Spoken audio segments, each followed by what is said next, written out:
Olá, boa noite a todos. Agora sim, som perfeito. Estamos aqui com a live com o grande Marcelo Peri, professor e escritor. O Marcelo é um grande pesquisador, uma pessoa que realmente vai a fundo aí nos assuntos que ele estuda, que ele interessa.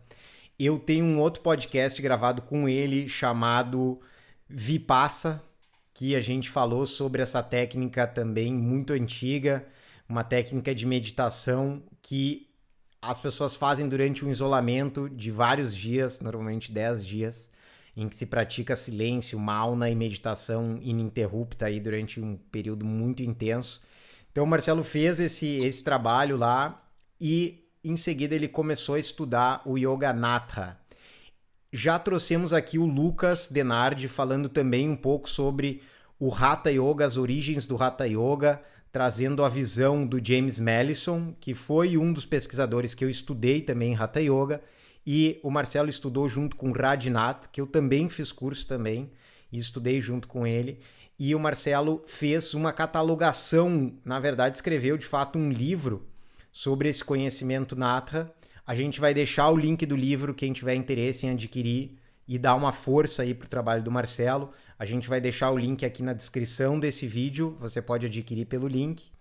E a forma que você tem de colaborar com o YogiNap para a gente manter essas lives, manter esse trabalho vivo, é tornando-se aluno do YogiNap, podendo praticar na nossa plataforma todos os dias ao vivo comigo e com outros professores, além das várias aulas gravadas.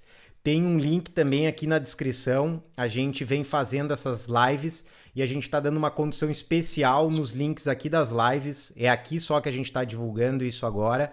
Então, se você quer ajudar, você vai ali, é menos de R$ 4 por dia, é um valor que vale a pena, que você vai ter muito mais valor em troca disso. Você vai se tornar aluno dessa plataforma, que foi a primeira plataforma a ter aulas de yoga online ao vivo todos os dias, e nós também fomos os primeiros a fazer um curso de formação 100% online. Então conheça o YogiNap, apoie esse projeto se você gosta do conteúdo, isso é muito importante para nós. Sem audiência, sem colaboração, a gente não tem como continuar, então a gente depende da ajuda aí de cada um de vocês para continuar trazendo conteúdo, continuar trazendo conhecimento, esclarecendo vocês aí sobre os assuntos relacionados com o yoga. Então, o nosso papo principal hoje vai ser o yoga dos nathas. Eu vou deixar agora mais o Marcelo falar, vou tentar falar menos. Então, Marcelo, você pode fazer aí uma breve apresentação, explicando aí um pouco sobre o seu trabalho, sobre o que você faz e nos dando aí mais esclarecimento sobre essa proposta de Hatha Yoga, né? Essa proposta do yoga dos nathas, que são conhecidos na Índia como quem criou o Hatha Yoga. Como a gente viu na pesquisa do Lucas, que ele trouxe aqui, do James Mellison, hoje existem pessoas, né, estudiosos que falam que o Hatha Yoga não surgiu só da Natha Sampradaya, que tiveram outras linhagens que também colaboraram, mas de fato, oficialmente, assim, para a história, são os Nathas, esse grupo, essa linhagem, essa cultura que dá origem ao Hatha Yoga, que dá origem a essas técnicas respiratórias corporais que a gente conhece hoje. E a nossa ideia hoje vai ser falar um pouquinho mais sobre o Hatha Yoga e, enfim, agora aí é com você. Então, boa noite, pessoal. Essa história, né, como o Daniel falou, como é que eu cheguei nisso, né? Eu cheguei porque eu tentei buscar o que de mais raiz, né? Eu brinco que o que mais perto de Shiva eu pudesse conseguir. E foi, de fato, essa pessoa que foi esse curso que foi acessível para mim, para eu entender, né? Para eu chegar o mais raiz possível para conseguir entender, saber de onde tudo veio, para poder até entender como é que isso foi transformado e como é que a gente tem isso hoje. Então, essa foi a primeira busca, né? De procurar entender o que era a Kundalini, como é que funcionavam os chakras, Maya Koshas, para que serviam os asanas. Na verdade, a minha primeira curiosidade, eu até iniciei o curso no módulo... Na verdade, eu acabei iniciando no módulo anterior aos asanas, que era um módulo de preparação para o Hatha Yoga. E ali eu fui, a princípio, a minha ideia era até entender como é que funcionavam os asanas, e eu nem pretendia seguir muito adiante. Como eu era um praticante basicamente de asana, a minha primeira busca foi entender isso. E só que eu acabei ficando, porque o conhecimento foi me seduzindo, né? Foi fazendo sentido tudo que eu fui aprendendo, e eu fui seguindo no curso, e no fim eu não parei mais. Eu terminei os 2 anos de curso e foi muito legal. E desses 2 anos de curso, aí é que saiu o livro, porque o livro é quase que eu fiz ele como que para consolidar tudo que eu aprendi. Tava e está ainda bem fresco na minha cabeça. Eu recolhi todo esse conhecimento, é lógico, uma parte pequena dele, mas a parte que para mim foi mais relevante, que era a parte que é mais importante, né? Não é uma questão de ter tanto as técnicas do Hatha Yoga, mas para que elas servem e como é que os natas entendem yoga e como é que eles entendem Hatha Yoga, para que isso serve. Então, esse livro procura trazer justamente isso, de uma forma que não seja muito complexa, apesar de não ter como escapar de vários termos em sânscrito, e acabam fazendo parte, que eu tentei explicar também da melhor forma possível. Então, é isso. E o meu começo no yoga foi buscando muito a parte física. Disso, eu passei por vários cursos, até chegar nesse, eu passei por um outro curso que também foi legal, foi importante, que foi uma introdução ao Tantra. Nesse curso de introdução ao Tantra, aí eu entendi que existem inúmeros Tantras, e que num deles só, no Tantra, no Siddha Siddhanta Tantra, né, do Tantra dos Natas, é que se praticava Hatha Yoga. Então eu falei, poxa, então é aqui que eu preciso aprender para entender o que eu estou buscando. E foi isso que aconteceu. Né, o curso de Tantra, ele estava mais falando de Shivaísmo da Caxemira, que no fim é até onde eu sei, né, é uma tradição que, tipo, se a gente for considerar, não tem um guru formado, né, não é ninguém, não tem nenhum faixa preta, não tem ninguém que virou, de fato, um guru, né, da tradição. E os natas têm, essa pessoa com quem a gente fez o curso é um cara que fez todas as iniciações e, de fato, ele virou um guru, o guru dele falou, oh, agora você pode ensinar os outros. Então, isso tudo eu achei legal, eu vi consistência, né, no aprendizado, e isso me convenceu, né, porque era um cara que estava lá, que também aprendeu na fonte. Sim, Para mim, isso fez toda a diferença. sim. Eu estudei Eu um não sei tempo como é que o com. Daniel viu isso, né? Ele também teve esse curso. Fala um pouco, Daniel, Não, também. eu estudei também com o Carlos Eduardo Barbosa, que é um professor de yoga também, que dá formação também. E ele conhece muito sobre textos, assim, sabe? Ele é um intelectual, assim, que realmente conhece muito sobre história em geral da Índia e conhece muito sobre os textos, fez várias traduções, ele ensina sânscrito, o Carlos Eduardo Barbosa. E o curso dele é muito bom, só que ele tem algumas lacunas. Uma delas é o fato de aquele conhecimento dos textos, muitas vezes ele não consegue ser transportado de fato para a prática, né? Então, mesmo quando a gente lê essas escrituras mais clássicas, assim como Hatha Yoga Pradipika, o que existe hoje em termos de prática do yoga é bem distante do que está ali no Hatha Yoga Pradipika, né? O Hatha Yoga Pradipika ele não traz a prática tal como ela é, né? E para você realmente conhecer assim uma questão prática, tem que ser alguém que tenha, primeiro, uma vivência dentro da experiência indiana da espiritualidade, né? Porque senão a gente sempre vai fazer uma leitura meio que usando as nossas caixinhas assim mentais, e para você realmente entender a proposta dos caras, tem que entender como é a ideologia deles, o que tá por trás, né?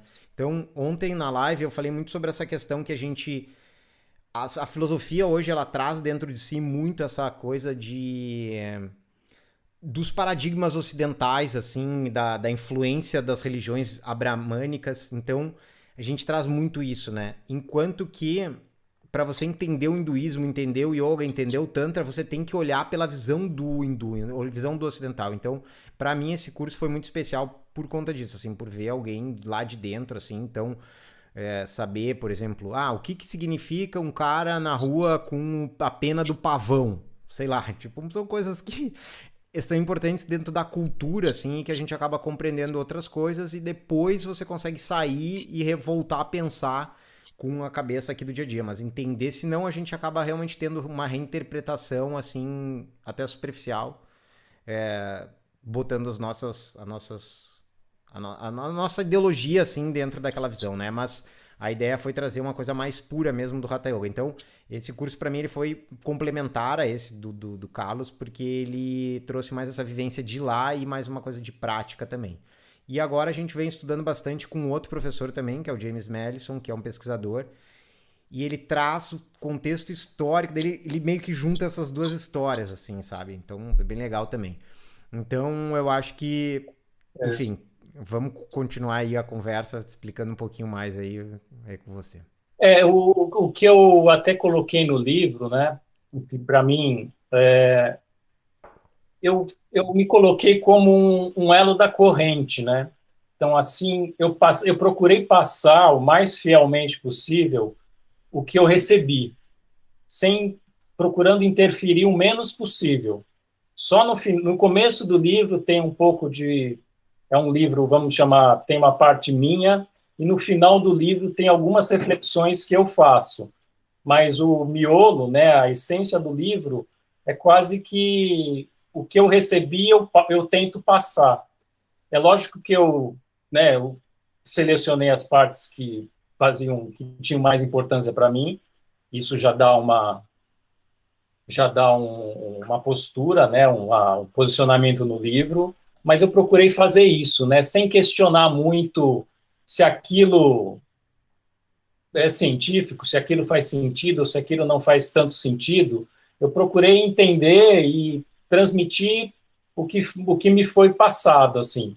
Então, acho que isso é interessante, isso até caracteriza uma tradição, né? Essa coisa de passar de mestre a discípulo, procurando interferir o menos possível, né? Cada um procurando colocar o menos possível de si e procurando passar o mais possível do conhecimento ou da essência dele. A minha ideia foi essa, né? Eu até brinco, se alguém quiser reclamar de alguma coisa do livro, que vá lá reclamar para a Shiva, né? Não adianta reclamar comigo, porque eu só estou transmitindo o que, no final das contas, de acordo com essa tradição, veio de Shiva. Sim. Isso é uma característica, acho que, de boa parte das tradições, né? Dessas tradições mais antigas, que elas não têm um começo muito... o começo delas é sempre meio nebuloso, né? E, no fim, acaba sendo por algum avatar ou por algum deus, né? Porque é aquela coisa de um conhecimento divino que sei lá, ser inventado, mas o fato é que a Nata Sampradaya começou com Shiva, né? Isso é o que é como eles contam toda a história, né? E Sim. aí eu brinco que é isso, né? Qualquer reclamação é só fazer com Shiva. Eu não tenho nada a ver com isso. Sim. As traduções na Índia, elas sempre têm essa tendência, assim, a uma defesa máxima. Acho que toda linhagem, assim, que vai levando a espiritualidade a sério tende a isso, né? Então, é enfatizar muito a dela e menosprezar os outros, né? Então, isso... A gente pode até achar um pouco de má educação, mas é como as coisas funcionam lá, então não tem muito como você lutar contra isso, a não ser aceitar, assim, né? Que os caras fazem realmente uma propaganda dizendo, não, o meu é o verdadeiro, o meu é o verdadeiro. E só que tem É, algumas coisas que, assim, você de uma, assim, as traduções, assim, especialmente a Nata Sampradaya, ela não se importa muito com a catalogação, assim, nós escrevemos isso primeiro. Eles têm essa certeza de que eles foram os primeiros, eles não se importam muito. Mas quando você vai fazer uma validação mais histórica, de fato não tem como você acreditar só na palavra, né? Você tem que acreditar realmente no que foi ali registrado, né? Então você tem que ir atrás das escrituras, assim. E essas escrituras, de fato, elas vêm mostrando que o conhecimento vem de vários lados, né? Então não nasceu tudo ali, veio surgindo, mas de fato eles têm esse prestígio, assim, digamos, para dizer que, olha, o Hatha Yoga surgiu aqui, assim. Mas Eu acho que assim, eu também vejo isso, né? Eu acho que assim, se você for pensar se você quiser ser um yogi de fato, essas coisas acabam sendo mais perturbação para sua mente discutir isso. é, E aí eu imagino, né, um cara que é um sadhu, um cara que vai se dedicar só a isso na vida. O guru dele vai falar, ó, amigo, não se preocupa com isso, se exato. preocupa em praticar. E eu meio que comprei essa ideia. É bacana pesquisar, é bacana, mas quão bacana é, né? Acho que no próprio curso tem um pouco isso. É legal saber muito de yoga, de Hatha Yoga, é legal, mas quanto? Chega uma hora você tem que, eu acho, né? Eu vejo Sim, sim. assim, a gente tem que pegar o conhecimento e praticar, porque se não praticar, vai ficar um conhecimento, vai ficar alguma coisa mental, mas nunca vai virar uma sabedoria de fato se você não passar a praticar. Sim. Então, acho que isso também, para mim, foi uma coisa legal, né?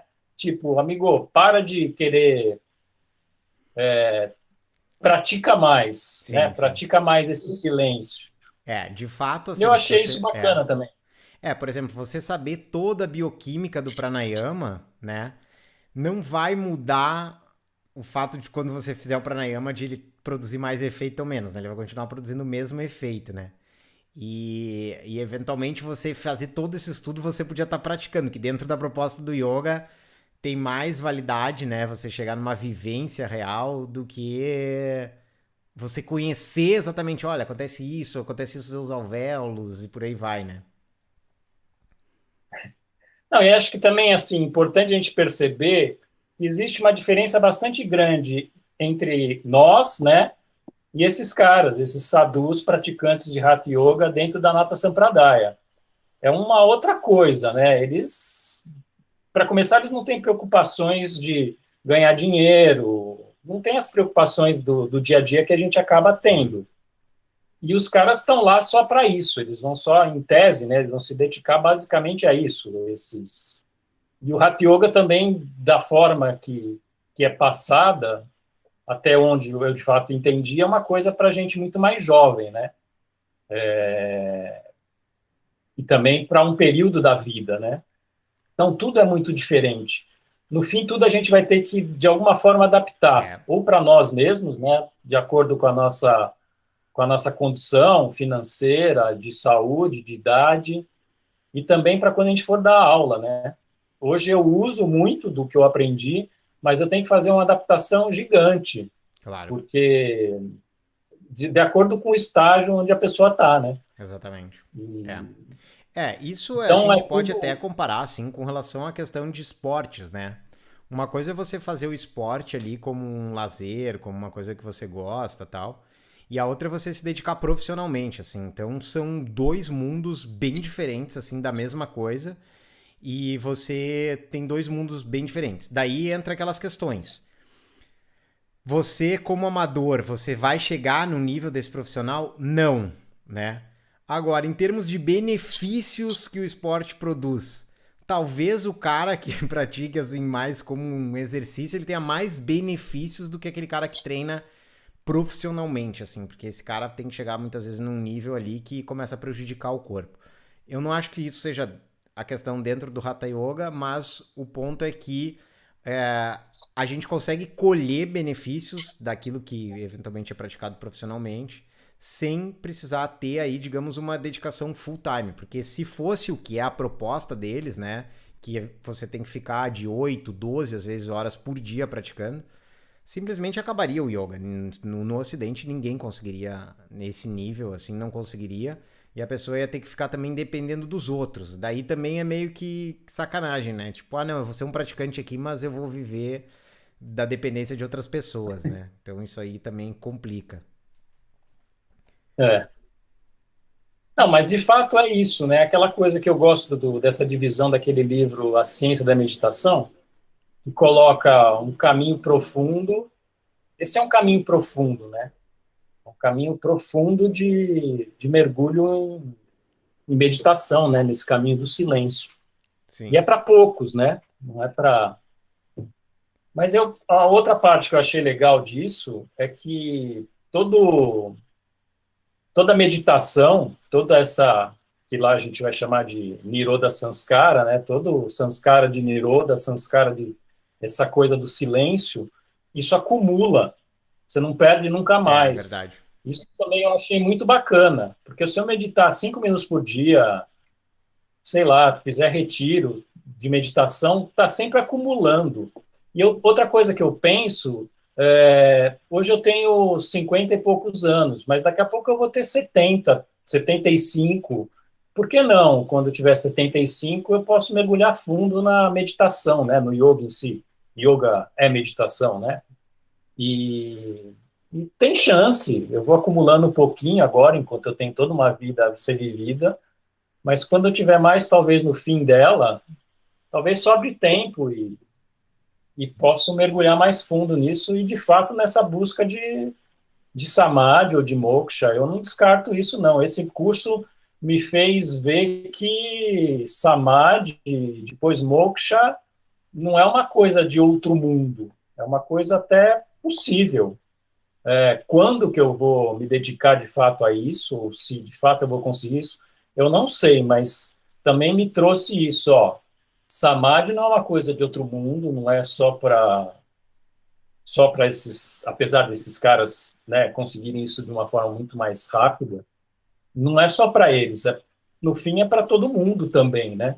O que Claro. aqui a impressão que eu tive, todo o resto da minha vivência no yoga, é que isso era quase que uma impossibilidade.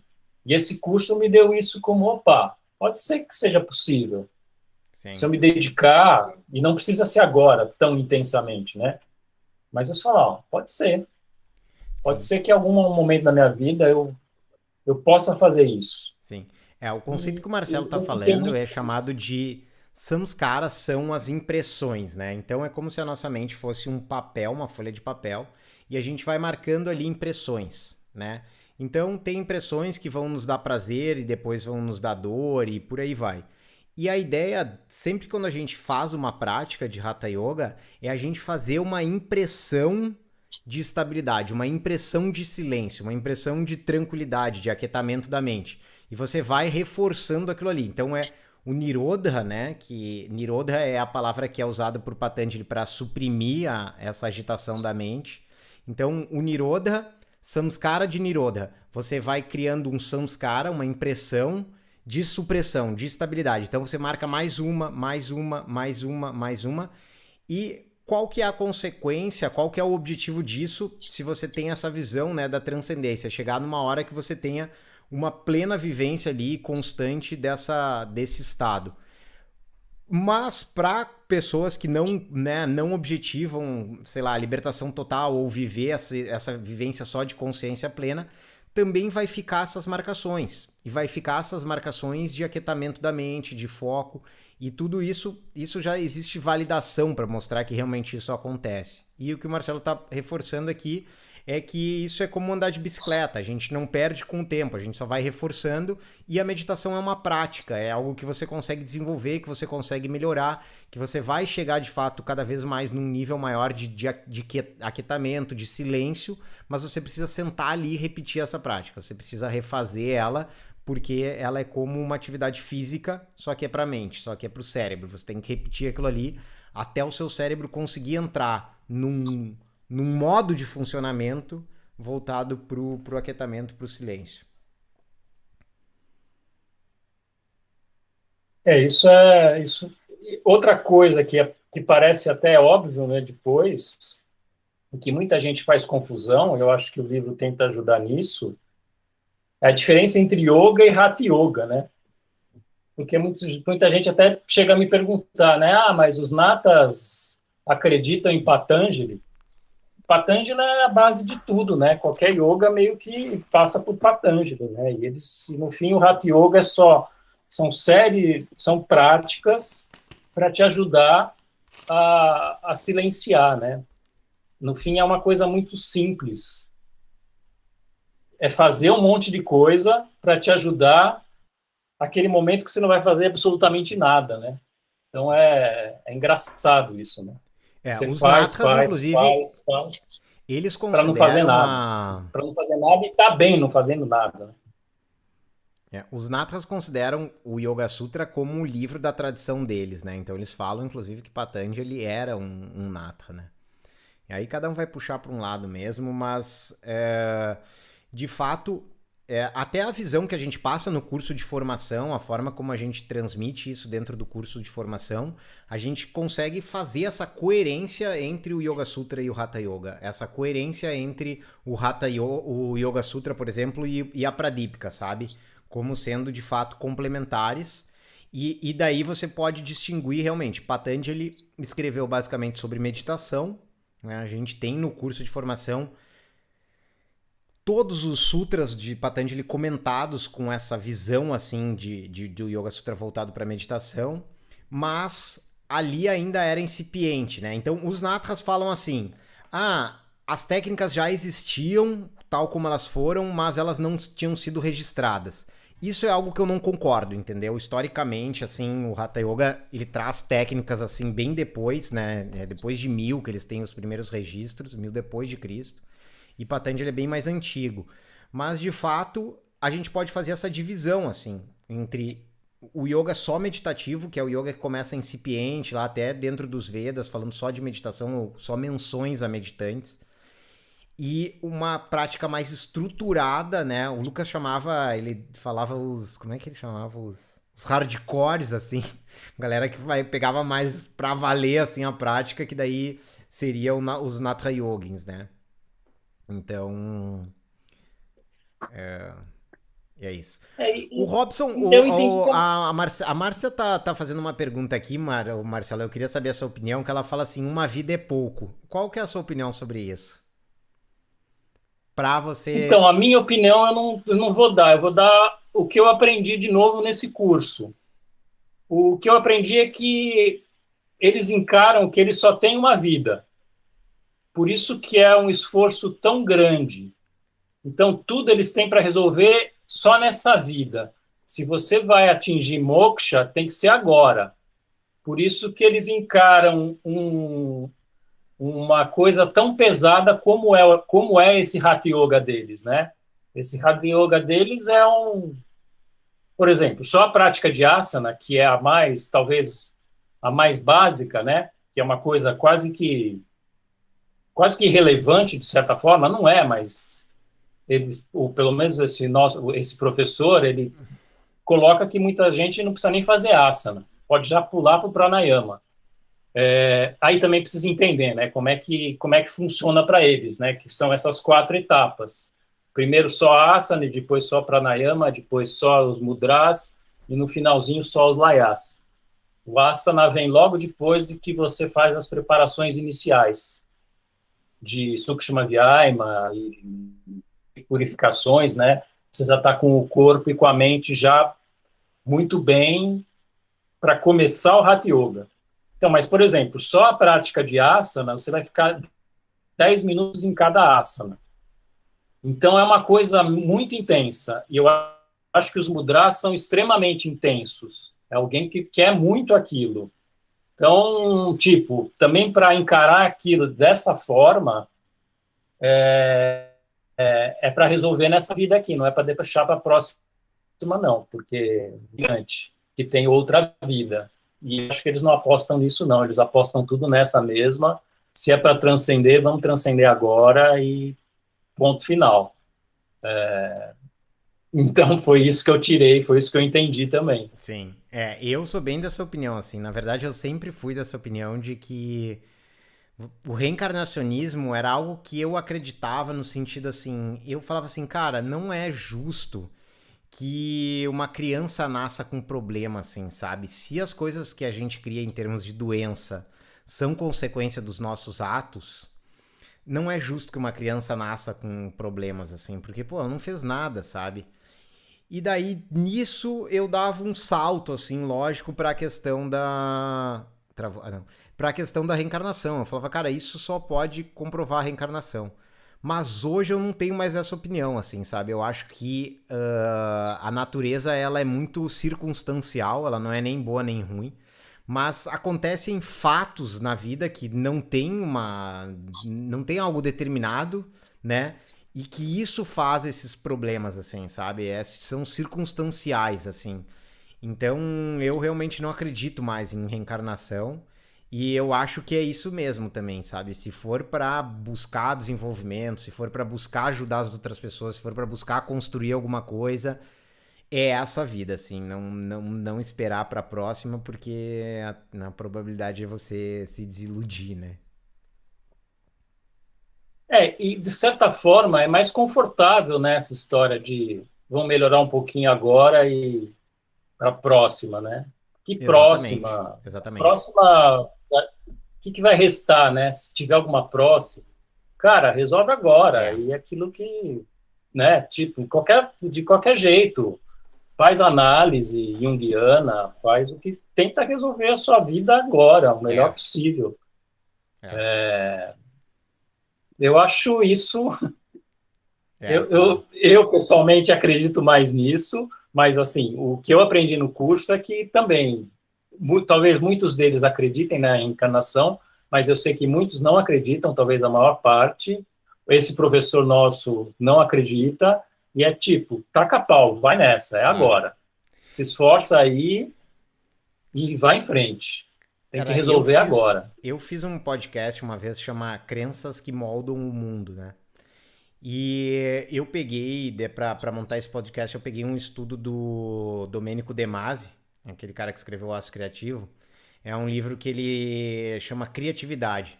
Então ele começa explicando que a primeira criação do ser humano foi a questão dessa transcendência, desse algo que ele ia além da vida, assim, né? Que quando acabasse a vida, para onde ele iria. Então essa foi uma das primeiras descobertas mais sofisticadas, assim, que o ser humano fez. Só que ele começa, e lá no podcast tá bem legal, porque eu mostrei todos os exemplos. Agora eu não vou lembrar tudo de cabeça, assim, sabe? Mas o que, que ele demonstrava, assim? Que sempre o que existia de carência dentro da sociedade, isso foi colocado como a parte da transcendência, né? Então ele dava o exemplo, assim, das religiões muçulmanas, em que era um ambiente muito árido, que eles tinham muita dificuldade da água, que eles tinham escassez de comida, e também a questão de sexo. Então, o mundo do além, o que, que era prometido? Ah, água jorrando até não poder mais, vinho, não sei o quê, e não sei quantas mil virgens. Aí colocava isso. Daí os caras lá que tinham dificuldade, sei lá, por exemplo, com leite ou coisas assim, então, tipo, na transcendência tinha essa questão de leite e tal. E quando você tá entendendo mais a realidade, assim, e não tá buscando um além dentro das suas carências, a tendência é que você, cara, tem que ser nessa vida, assim, não tem muito o que chegar pro além, assim, sabe? Tipo, você tem que aceitar agora. Vale a pena ver esse podcast, depois vocês deem uma olhada, tem no Spotify ali. Eu vou, se eu lembrar, eu vou deixar o link aqui. Se eu não deixar o link e vocês quiserem ouvir, escreva no comentário que daí eu ponho o link. Mas é bem legal porque ele mostra isso, sabe? Que essa questão do além, ela é muito relacionada ao que a um medo que a gente tem, né? A gente tem, pô, é difícil você aceitar que você vai morrer e vai ter um teto preto. Então você começa, pô, cara, mas podia ter isso, né, cara? Eu podia ver meus amigos, eu podia encontrar meus parentes, eu podia nananã. E aí começa a criar essa primeira É, criação humana, assim, a primeira criatividade humana, segundo o Domênico De Masi. tô curioso disso. Mas assim, acho que também assim, voltando ao livro, né? Acho que a gente até comentou em algum momento, em outro papo que a gente teve, da questão dos chakras, né? Sim, eu queria Também que eu você falasse isso um pouco, porque é um comecei, assunto, né, muito falado e muito relacionado com yoga, e muita gente quer saber mais sobre o que, que seria uma visão coerente dos chakras. É isso que eu queria que você expusesse. então, ó, como que os natas entendem chakras, né? Primeiro, como é que eles entendem Kundalini, que também para mim era um mistério, né? E Kundalini é o Somatma Kaodyas. Então, esse nome a gente nunca esquece, porque a gente ouve várias vezes. E o que, que é isso, né? Cara, no fim de tudo, isso é a energia. Peraí, deixa eu tentar.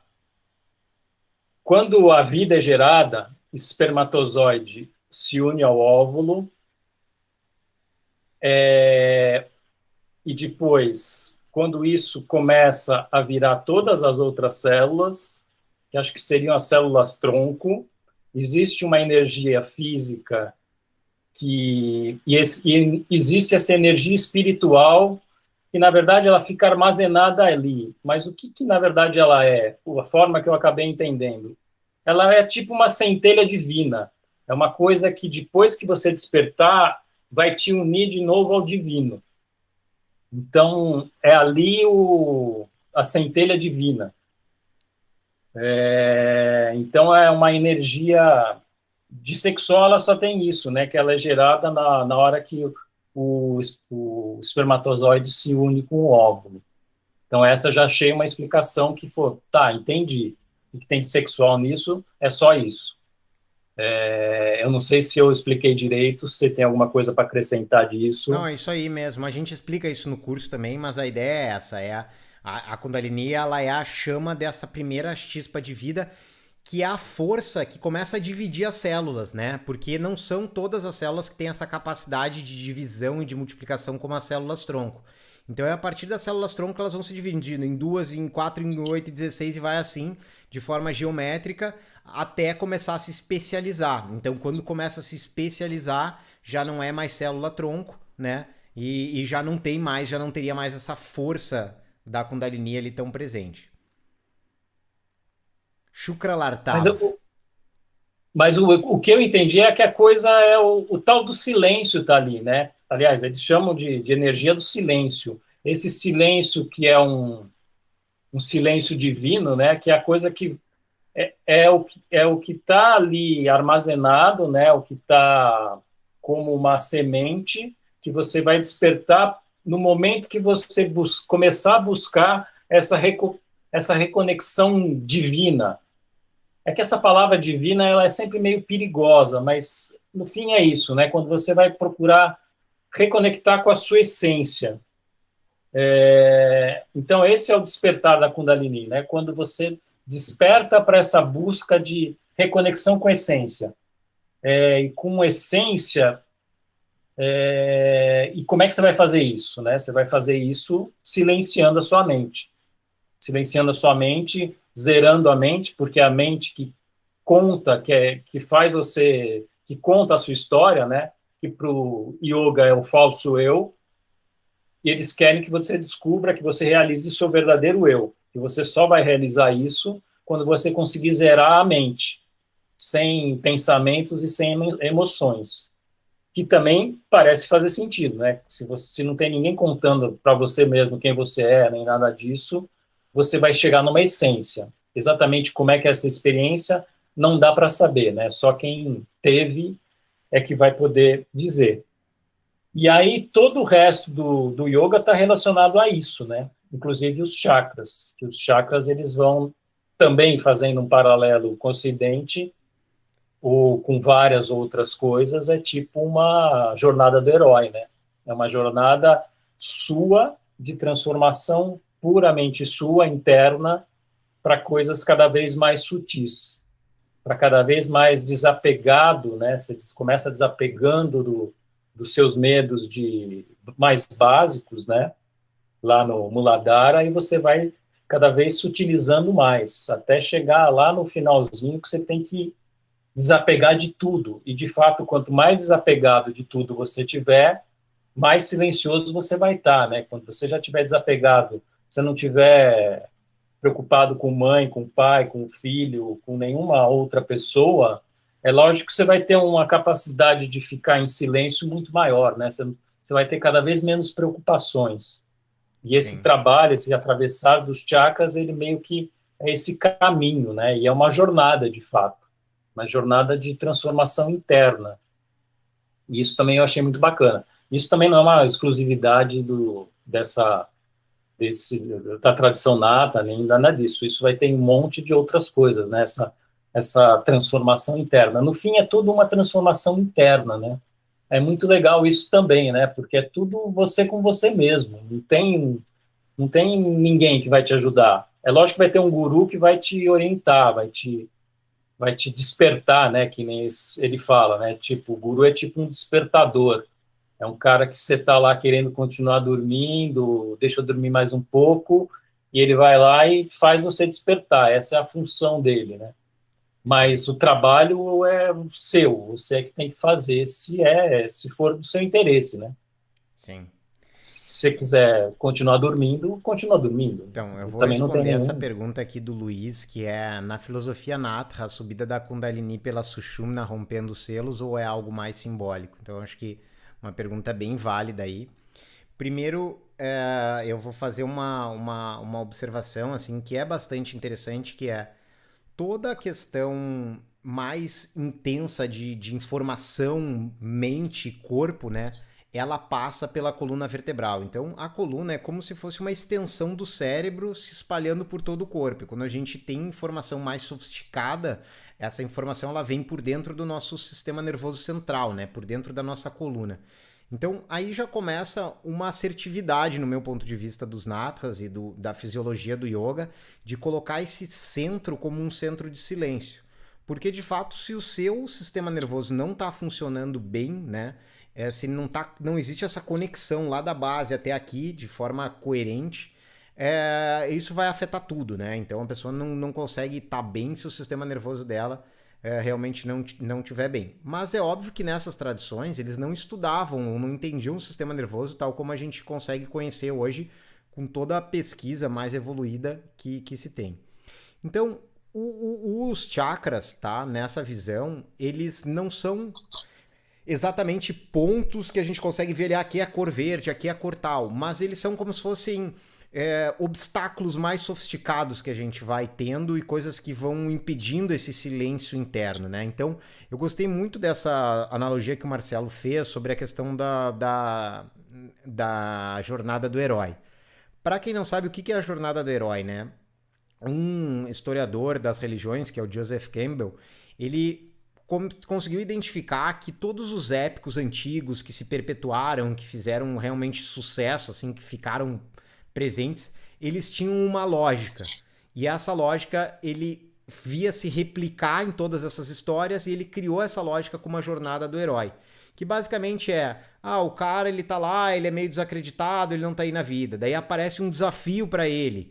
Daí ele vai atrás desse desafio, mas ele acha que não vale a pena correr. Daí vem alguém que apoia ele a fazer. Então, depois vocês deem uma olhada na internet que tem os passo a passo assim, mas ele vai construindo, construindo, construindo até chegar ao ponto de o herói, assim. Então, várias histórias, né, que a gente gosta, elas seguem o padrão dessa jornada do herói, a gente nem percebe que aquilo acontece.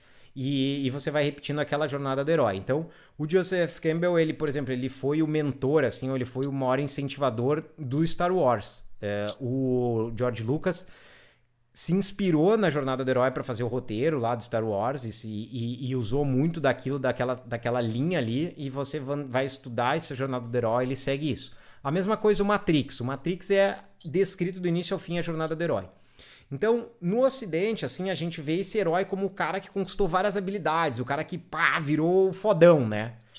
Dentro da jornada do herói dos natras, na verdade, você tem que ir reduzindo esses seus skills, reduzindo essa sua qualidade, reduzindo essa coisa de querer mais e tal. E você tem que ir tentando buscar menos, porque é com a simplificação da sua vida que a sua vida tende a ficar mais tranquila, que você vai ter mais facilidade de aquietar a mente se você for reduzindo do que se você for o Elon Musk. Provavelmente o Elon Musk não consegue parar a mente dele. Deve ser assim, imparável, porque o cara vai conseguindo mais habilidades e mais coisas e mais preocupação. Então, isso não é que tá errado, mas na visão dos natas, isso vai trazer mais angústia para você, ao invés de mais liberdade e mais libertação, assim, menos angústia. Então, a proposta deles é ir diminuindo. Por isso que a jornada do heróis deles é ir tirando. Então, é tirando esse medo excessivo que a gente tem da vida, tirando o medo de perder nossos entes queridos, tirando o medo de se expressar tal como a gente acha que a gente deve se expressar, e por aí vai. Então, cada chakra vai representando uma espécie de um obstáculo aí dentro desse caminho do silêncio. Isso não significa que existem esses chakras, mas quando você entende esses desafios, no nosso curso de formação a gente também vai expondo ali cada um dos desafios, faz muito sentido com relação à quietude da mente, né? Então, falando sobre essa questão, é simbólico, viu, Marcelo? Mas, Luiz, ele existe, tá? Então, existe esses ensinamentos que a gente vai libertando um a um ali. E eu acho também legal de comentar é que como o Hatha Yoga encara, né? Encara não só como um A desafio Márcia tá mental. dizendo que o Elon Musk medita assim. Ah, deve meditar, porque também, né, cara? Pra dar uma paradinha ali. Mas fala aí, desculpa te interromper. Não, é aquela questão de funcionar quase como um remédio como um remédio recomendado por um psiquiatra, né? O Hatha Yoga é quase que entendido como o corpo afetando, né? O corpo produzindo quase que remédio para ajudar nisso, né? Não é uma coisa mental só, é uma coisa que você também produz de forma endógena que vai te ajudar. Então, o atravessar dos chakras também está todo ligado a práticas próprias para você fazer esse atravessamento de cada um deles, para você ir superando cada um desses obstáculos. Então, não é uma coisa só de mente, né? No Hatha Yoga em si, é uma coisa que você tem que usar o corpo e usar o corpo para produzir aquilo. Então, é quase que um remédio de psiquiátrico mesmo para te ajudar nesse atravessar, nesse superar de chakra a chakra. Sim. No nosso curso de Isso também é uma formação, coisa muito doida, por isso tanto esforço, né? De muitas técnicas que são de esforço absurdo. no nosso curso de formação, a gente ensina lá o Jnana Yoga, né? Que seria o processo de compreensão desse sofrimento e construção dessa personalidade que a gente faz. Então, como que você vai visualizando isso, vendo como é que você construiu esse eu, né? E esse é o Jnana Yoga, tudo a partir de um aspecto mental, intelectualizado mesmo, né? Isso se pareceria mais com a psicologia, que você vai analisando as coisas, vai tentando entender, você vai psicologicamente achando aí o seu caminho, né? A partir de uma compreensão. E a psiquiatria, que é a técnica, né? Porque quando você põe a técnica em prática, e daí no nosso curso de formação a gente tem as técnicas lá, todas ensinadas, foram gravadas pelo Lucas, inclusive. E quando você põe a técnica ali, daí é o remédio mesmo, né, cara? E isso aí, o cérebro, ele não tem diferença se a substância foi produzida a partir de um esforço ou se ela foi colocada externamente, né? Como se ela foi colocada de forma artificial, digamos assim, né? Ele vai produzir o mesmo efeito. Dentro do cérebro se produz o mesmo efeito. E legal funcionar Jnana Yoga junto com o Hatha Yoga, né? Você sabe que você tem que ir, para onde você tem que ir, e aí fica quase que o psiquiatra junto Com o com psicólogo. a análise, né? É. Então, cara, é Mas, muito bacana, assim. e Entender isso tudo é muito legal.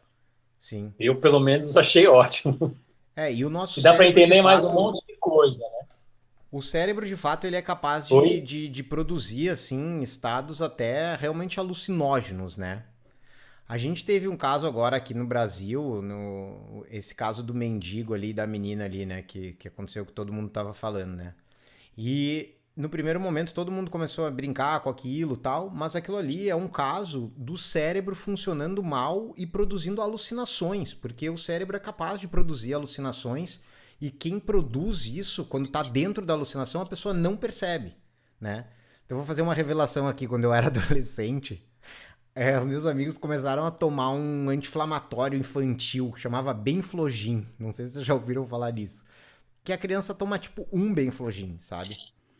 E a gente tomava, tipo, eu fiz uma vez só, a gente tomou 20 Benflogins.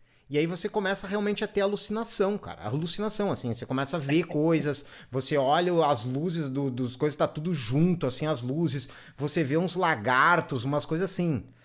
E quando você tá dentro daquilo, assim, você não tem uma coisa de dizer assim, ó, pô, cara, eu tomei um alucinógeno, eu devo estar alucinando, isso não deve estar acontecendo. Não, você fala assim, cara, realmente tem um lagarto dentro da minha casa agora, à noite, aqui no meu teto, sabe? Tipo, você acredita realmente naquela parada como sendo real, assim. E o que que hoje eu tiro disso, assim? Que de fato, substâncias externas ou mesmo práticas ali, elas podem induzir a uma outra percepção, assim, a trocar realmente a nossa percepção, assim, e tanto pro bem quanto pro mal, sabe? Tipo, a gente pode estar sendo afetado muitas vezes por uma falta, por exemplo, de uma substância que vai gerar prazer ou tranquilidade, e aquilo ali está afetando a nossa forma de ver o mundo, como o contrário, assim, pode causar uma alucinação que você também começa a pirar e tal. Então, é muito intenso, assim, essa capacidade que a gente tem de influenciar a nossa percepção, assim, sabe? Seja através de técnica, de droga ou de...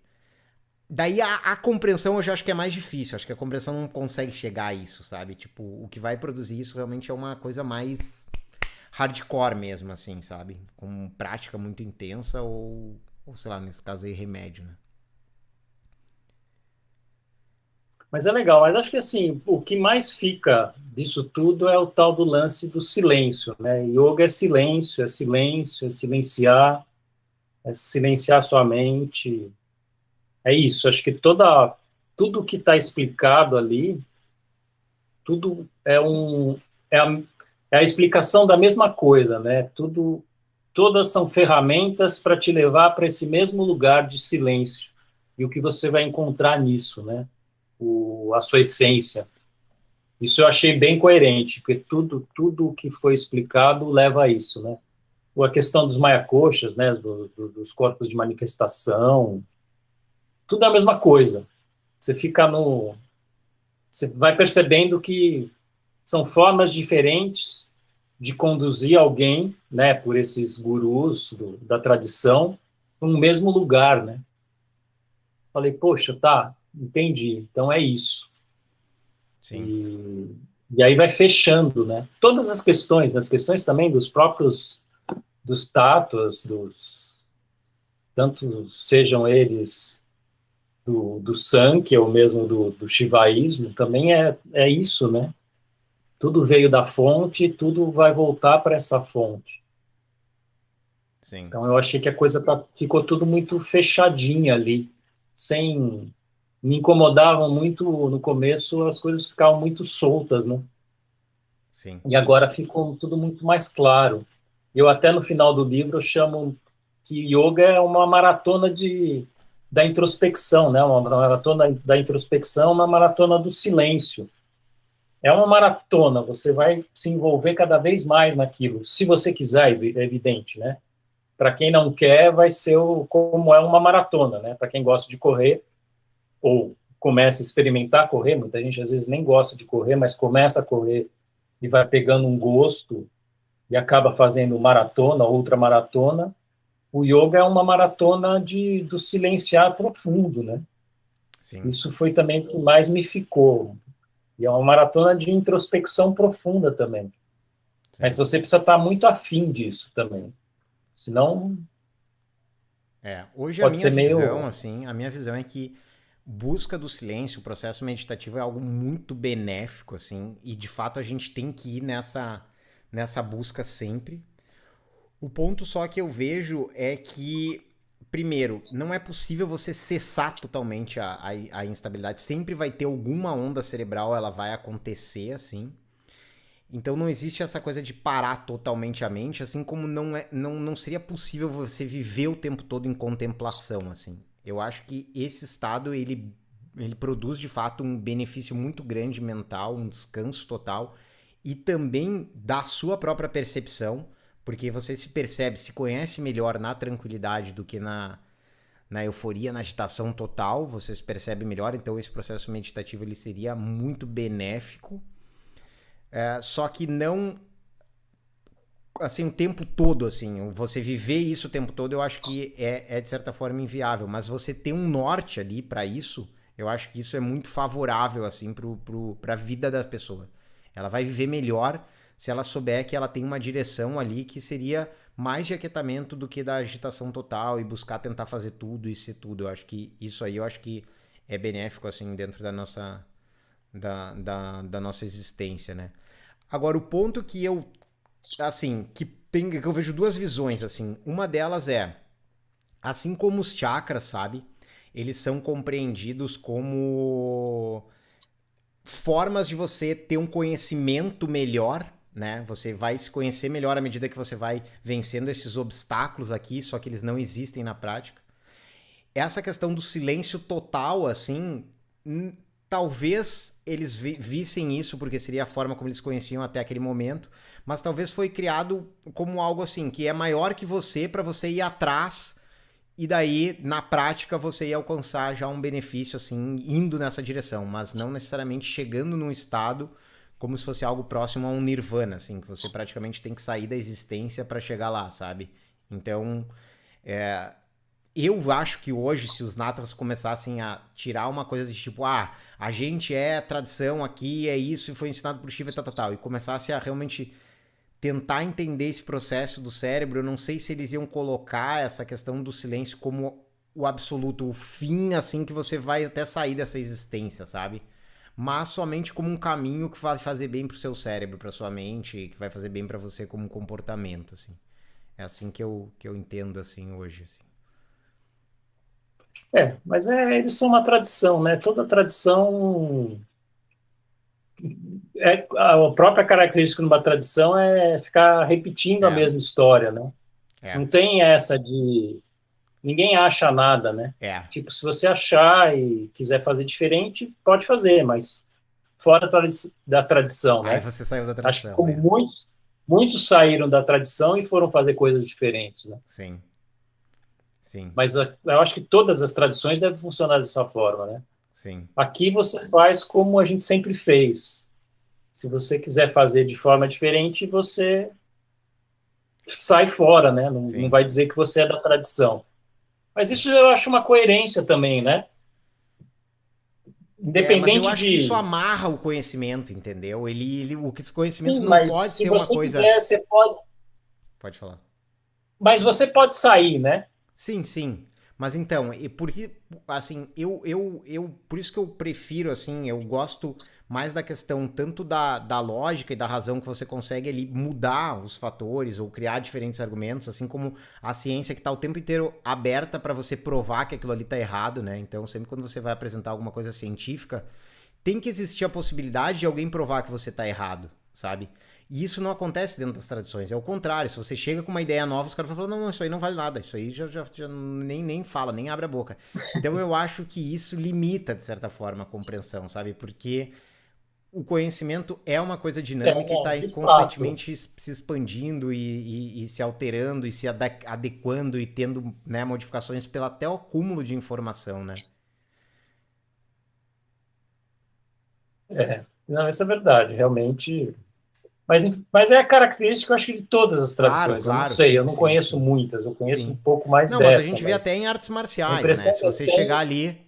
Eu, por exemplo, eu vejo assim, cara, quando eu era menor, eu lutava jiu-jitsu, eu lutei jiu-jitsu uma época, assim, bem pequeno, assim, sei lá, 12, 13 anos.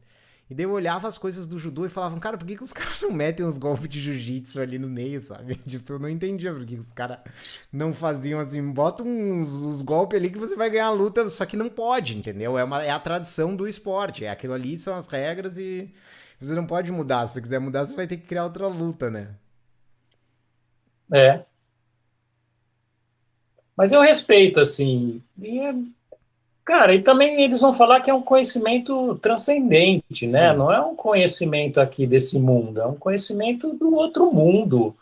E aí você vai falar o quê? Ah, foi Shiva que trouxe esse Então, conhecimento pra gente. exatamente. É a Aí não tem o transcendência que cria uma. falar, não, mas A o transcendência ela cientista acaba com o tal falou que debate. não. A transcendência ela meio que Né? acaba com o debate. Porque ela fala, cara, é isso aí, é a transcendência, não tem como você saber e tal, e aí, pum.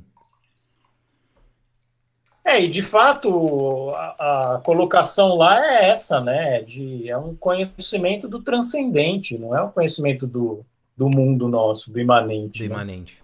E aí não tem o que dizer, né? Foi Sim, Deus que sim. trouxe, foi Shiva que trouxe. Sim. Você vai falar o quê? É.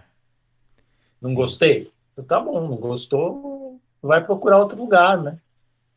Muito bom. É bom, é ruim? É. Por um lado, eu achei bom conhecer isso. É. Não, eu acho que é muito Agora, esclarecedor, assim, para casar os pontos do yoga, tudo. É importante conhecer na origem, na tradição.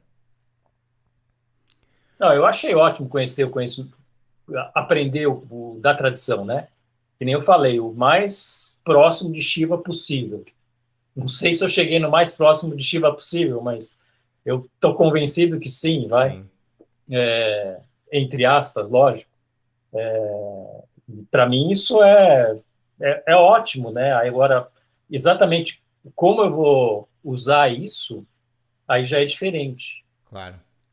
Mas eu Bom, super respeito e quando eu falo, eu sempre falo, ó, isso aqui é da tradição nata. Tem muita gente que se incomoda porque aqui a gente não é rígido em nada. Eu sim, não sou rígido, quem é rígido é a tradição. Eu só estou passando o que a tradição, claro. como a tradição vê essas coisas, né? Sim, Porque assim, eu até coloco, né? O que vale o meu conhecimento de uma pessoa que, né, não atingiu nenhum alto grau de evolução espiritual, que seja, e uma tradição que, sei lá, que vem de 1100, mil e pouco, que tiveram inúmeros mestres, deixa com eles, né? Eu prefiro falar o que eles falam, né? Eu acho que vale mais. sim, O que eu acho acaba sendo meio irrelevante, né? sim. Nesse contexto. Ô Marcelo, mas queria que você falasse um pouquinho até dentro da visão da natação pradaya, que eu também acredito que seja uma coisa muito acertada, assim, que é essa visão de que mente e cérebro não existe uma separação, né? Então foi a partir daí que eles começaram a prática dos asanas, porque eles começaram a perceber que qual que é a diferença da sensação aqui, que, por exemplo, existia no seu braço, e algo que era produzido dentro do seu cérebro, né? No fundo, não existe um ponto ali que é corpo e passa a ser mente, e nenhum momento que é mente passa a ser corpo, né? Então, eu queria que você falasse isso um pouquinho, aquele, né, o exemplo ainda que você dá da corda esticada dentro do livro ali. Eu acho que esse conceito é bem interessante, assim, e acho que vale a pena compartilhar aí com o pessoal. A ideia é que não existe separação nenhuma, né, de corpo e mente, mas isso até depois você percebe que isso é óbvio, né? O corpo e a mente É que estão. depois você acha óbvio, mas todo mundo tem essa ideia dual, assim, corpo e mente, sabe? Como se fossem duas coisas diferentes. É, é engraçado também porque depois de um tempo de você ouvir muito isso, né, nesse curso e tal, você começa a ver as coisas de uma forma, elas ficam óbvias, uma coisa que não era óbvia, né? Mas a ideia é isso, é corpo. No fim, o que a gente faz é um corpo que interfere na mente e é uma mente que interfere no corpo. Então, e como é muito mais fácil trabalhar o corpo para poder esse corpo. Por isso que a gente faz asana, né? Ou por isso que os natas fazem asana e dessa forma. Eles buscam ficar na quietude total do corpo, para essa quietude total do corpo refletir, começar a refletir na mente. Então, as duas primeiras fases do Hatha Yoga são principalmente para quietar corpo, são os asanas e depois os pranayamas. Isso vai aquietar o corpo físico, o corpo. E depois você vai passar para o finalzinho, né? Como uma corda. O exemplo da corda é esse. A corda tem um ponto, uma parte dela é o corpo, a outra parte é a mente, mas é uma corda só, né? Uma pontinha é uma coisa, uma pontinha é outra. Aí você vai aquietando através do corpo, a corda toda vai ficando mais quietinha até você, depois do final do Hatha Yoga, você vai estar com toda aquela corda absolutamente imóvel. Essa é a ideia. Mas é sempre mais fácil você ir do mais denso, né, Claro. do que todo mundo tem certeza de que consegue fazer. No caso, o corpo, você consegue ficar 10 minutos parado, pode ser parado numa posição muito fácil, mas você tem que ficar ali 10 minutos parado. Isso vai começar a refletir na sua mente. Depois você vai trabalhar um monte dos pranayamas, que também vai trazer uma quietude de corpo, além da questão energética, né, do prana, que também isso é o que conduz todo o Hatha Yoga, e depois você vai sutilizando isso até aquietar a mente. Mas, de fato, a gente sempre é mais fácil pegar coisas mais densas para você sutilizar, né, para você aquietar a mente através do que é mais denso, do que é mais fácil, Claro. que é o corpo, né, no caso. Sim, sim, Corpo também, pranayama também você fez com o corpo, né? exato. Pessoal, quem não deu like ainda na live aí, dê like, que eu tô sentindo que muita gente que tá aqui ao vivo.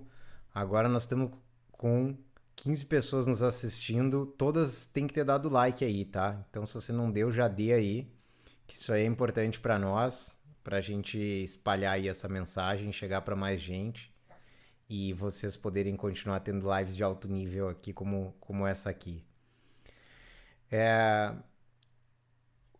Isso a gente ensina, né, para quem quer dar aula, que de fato não adianta você já chegar com essa proposta toda da meditação, né? O aluno, ele é muito mais, ele vai ser muito mais cativado pela parte corporal, né? Então você chega para uma pessoa muito bruta assim e fala: "Cara, fica paradinho agora e tenta aquietar tua mente". O cara não consegue, ele não vai conseguir, ele vai achar uma grande besteira.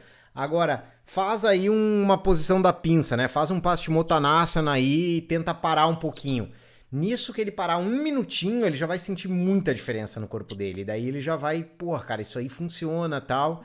Então, esses truques, assim, de como pegar, assim, e fazer as pessoas gostarem daquilo ali, né? É muito importante, assim. À medida que a gente tem mais conhecimento, a gente vê a coerência disso, assim, né? As coisas fazem sentido. Elas funcionam. Às vezes a gente não entende, mas depois a gente entende por que elas fazem sentido. Isso é um exemplo de que por que as pessoas, especialmente o iniciante, ele gosta muito mais de fazer asana do que de meditar, né? Porque a meditação é muito mais difícil, ela é muito mais sutil, ela precisa de fato de uma preparação ali. Então, o cara tá treinando aquilo que a gente falou no início, né? O Samskara de Nirodha. Ele dá essas impressões de estabilidade já com o corpo. Isso depois vai se refletir na meditação dele, na qualidade da meditação dele, né? E tem gente que é absolutamente incapaz de ficar parado, né? Tem gente que é muito travada por questões até emocionais, né? Tudo isso dá para a gente tem que acabar trabalhando no começo, né? Primeiro destravar ou levar a pessoa a destravar umas partes do corpo que já vai que é uma parte de Sukshma Vyayama, né? Que no caso ali da Hatha Sampradaya eles vão usar esse nome, que é primeiro fazer a pessoa perceber que ela está tensa, porque muita gente está tenso e nem percebe que está tenso, fazer perceber que está tenso, perceber onde está tenso, ajudar a pessoa a descontrair, tudo isso já vai trazer um benefício gigante. Depois, fazer a coordenação, né, de, do movimento junto com a respiração, também vai levar a pessoa para uma outra coisa, e tudo é também de acordo com o que a pessoa é capaz, né? Às vezes eu tenho aluno que não consegue, porque também não é fácil, né, ficar em shavasana, ficar simplesmente deitado sem fazer Não nada. consegue Tem fazer gente que é chavasana. quase que incapaz de fazer isso. Você vê que a pessoa está lá, né, e, e tudo tem que, com o tempo também vai levar essa pessoa a essa capacidade, né? O Sim. tempo, também a condução que a gente acaba fazendo, né? Mas eu acho também importante ter essa, para onde é que a gente vai levar essa, para onde a gente está, o que que a gente está querendo, né? O que a gente está querendo ensinar, para onde a gente está querendo levar essa pessoa, né? Se é que a gente, tem gente que quer levar simplesmente essa pessoa para ela ter uma qualidade de vida mais legal, né? Funciona quase como uma fisioterapia. Que também não tem, eu não tenho nada contra isso. Exatamente, exatamente. Mas, assim, hoje em dia, eu busco levar essa pessoa mais para essa paz interna. Eu Sim, acho que isso é mais valioso. claro. Isso você não encontra em muitas outras atividades. Por exemplo, essa questão até de física, de estar mais do bem-estar físico, a pessoa poderia encontrar no Claro, Pilates claro. ou numa fisioterapia, que às vezes é até mais adequado. Né? Mas essa questão de uma condução via corpo para uma paz interna, eu acho que é uma exclusividade bacana Do não sei se é Hatha uma Yoga. exclusividade do yoga, mas é uma, é uma possibilidade do yoga muito legal, É, né? é, Você é. trabalhar todas essas técnicas para ir conduzindo a pessoa para um aquietamento via corpo, depois via pranayama, depois com outras técnicas, para a pessoa chegar lá com o tempo, ou mesmo no final de aula, e estar muito mais preparada para essa paz interna, né? Que é sempre bom, né? E eu acho que isso é muito valioso hoje, Sim, eu vejo, né? Eu maravilha. quase que até aposto nisso, né? Mais do que qualquer coisa, porque também tem muito estranhamento dos alunos, né? Eles estão acostumados com outra coisa, por isso que o livro chama Yoga é outra coisa, né? Porque para mim era outra coisa, para boa parte das pessoas é outra coisa, diferente de como os natas entendem isso, né? Muito bom. Que é essa busca de uma paz interna. Eu gosto de falar, eu prefiro falar assim, né? Sim. Uma busca de paz interna, Ô que Marcelo, no fim é então um aquietamento. a gente vai ter que encerrar por aqui, mas o pessoal vai poder manter o diálogo aí com você através do livro. Então, quem quiser Legal. ler mais, ouvir mais aí, agora já sabe qual que é a sua voz. Quando a gente lê, a gente fica com isso com o narrador ali. A gente vai deixar o link aqui para quem quiser, o livro do Marcelo. E eu queria que você falasse, fizesse uma conclusão final aí, coloca, acho que o que você acha, enfim, quiser passar uma mensagem final aí. Eu queria agradecer aí em nome de todo mundo que veio, todos os espectadores aí a sua presença. O seu livro tá muito bem bom, ele tá muito claro, ele tá simples, enfim, tem um conhecimento muito rico ali. E eu recomendo, eu li o livro do Marcelo, eu prometi que eu ia fazer um prefácio, mas daí eu não consegui, não tive. Assim, não priorizei, sinceramente, mas te prestigiei aqui com a live. E queria dar o parabéns aí pelo seu Legal, trabalho, aí obrigado. pelo que você desenvolveu, porque não é fácil escrever um livro. E depois que você se mata lá, eu tive um livro que eu fiquei 4 meses escrevendo e 6 meses É, escrevendo. foi um desafio, viu? O livro é um desafio gigante, assim. Então eu sei como é Tanto que é, de, assim, sabe? Tipo, e a gente tem que reconhecer, assim, e ajudar quem produz livro, porque é o conhecimento que fica, é uma forma de a gente tem ali de elaborar aquela informação, assim, enfim, e prestigiar quem a gente, enfim, acha que trouxe valor para nós, né? Então eu recomendo aí a leitura do seu livro e queria que você desse assim, as suas palavras finais aí. legal, Daniel, obrigado, cara. E é isso, né? O livro é difícil de fazer e também, assim, eu sei que não é tão fácil de ler. Eu até coloco também no livro que talvez essa pessoa tenha que ler mais do que uma vez algumas partes, né?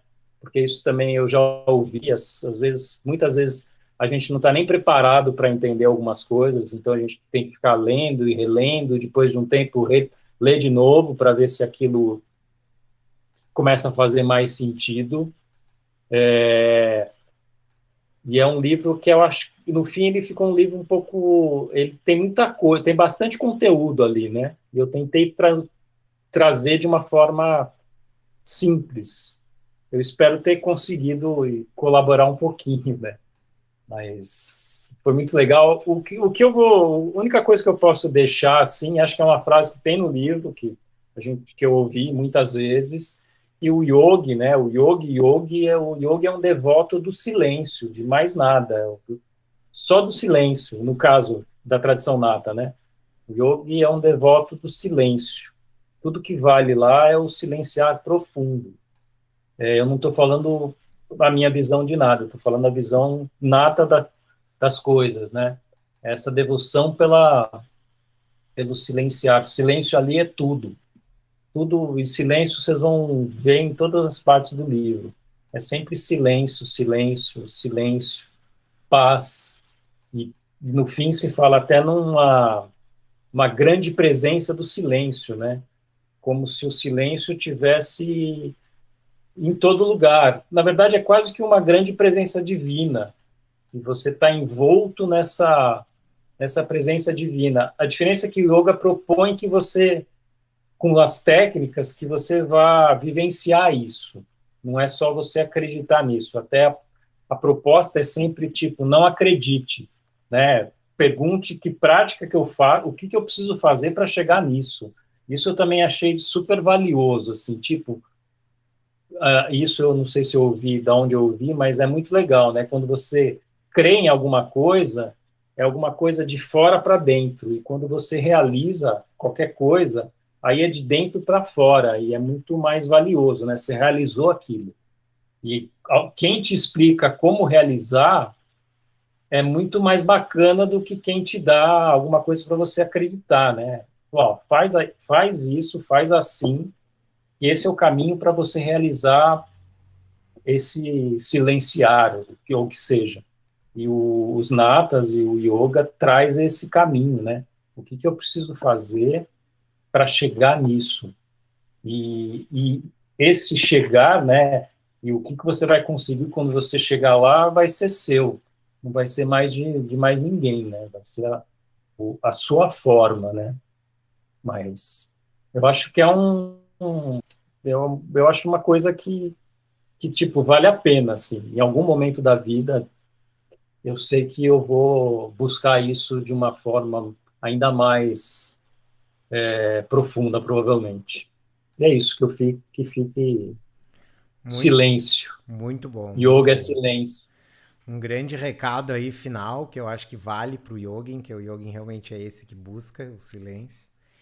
E eu queria agradecer aí a presença de todos, dizer que quem quiser fazer aulas no YogiNap, aulas ao vivo, aulas gravadas comigo e com outros professores, tem um link aqui também na descrição de uma condição especial aí para quem está participando das lives. Quem não é nosso aluno ainda e quer, esse é um momento muito bom para começar. E também sobre o nosso curso de formação, que a gente tem de fato a base da Nata Sampradaya, a base do Hatha Yoga, muito embora a gente traga novas reflexões, novos aprendizados, novos conhecimentos da ciência moderna e vai fazendo ali um conhecimento um pouco mais amplo, um pouco mais ocidental mesmo e mais atualizado, o que não invalida o que foi aprendido e ensinado lá atrás pelos antigos yogis.